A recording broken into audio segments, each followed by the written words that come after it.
High above a crescent of coastline, a house appears to float. 3 stories of glass balanced on a ribbon of white concrete, locals call it Skyglass, and its owner calls it home, and for one summer it calls the shots. Architect Ava Leon didn't build Skyglass to impress anyone. She built it to hear the ocean breathe, as every wall is low iron glass, every seam shaved to a hairline, and within this acoustic marvel, Jules Marin, a photographer with a habit of disappearing, remarks about the unique house that listens and wonders if it ever talks back. As Jules requests a private tour, he roams through the captivating spaces of Skyglass, never lifting his vintage camera to capture a single shot, but instead immersing himself in the ambiance, particularly enchanted by the observatory bedroom where the ceiling retracts to unveil a breathtaking night sky filled with stars and the distant blink of a buoy, whispering "stay open" as the house acquiesces to his quiet wish. From her vantage point through a hallway camera, Ava watches as Skyglass, seemingly without asking for permission, reveals Jules on the balcony, his fingers resting against the stainless rail,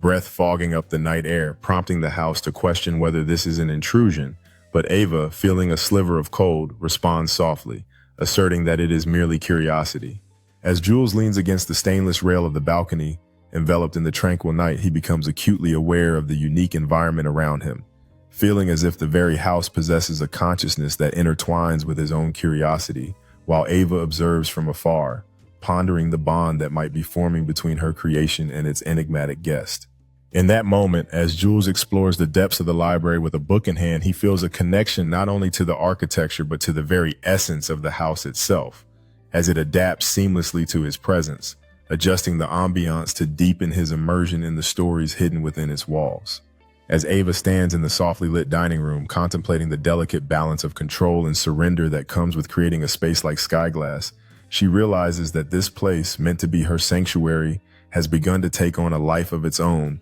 weaving together the experiences of all who enter, especially the magnetic presence of Jules Marin. As the evening unfolds with the gentle hum of conversation and the exquisite flavors crafted by the Michelin chef, Skyglass continues to adapt and transform, creating an environment that honors both the artistry of its architecture and the fleeting moments shared among friends, solidifying its role not just as a home but as a curator of experiences. In a tranquil moment on the terrace, Jules finds himself immersed in contemplation, feeling the weight of the night and the whispers of the ocean, realizing that Skyglass is more than just a building. It has become a participant in the unfolding narrative of his life, mirroring his emotions and curiosities in ways he never expected. As Ava stands on the terrace, feeling the cool breeze and listening to the rhythmic waves below, she is struck by a sense of belonging and understanding. This place she designed not only reflects her vision, but also learns to embody the emotions and stories of those who dwell within it,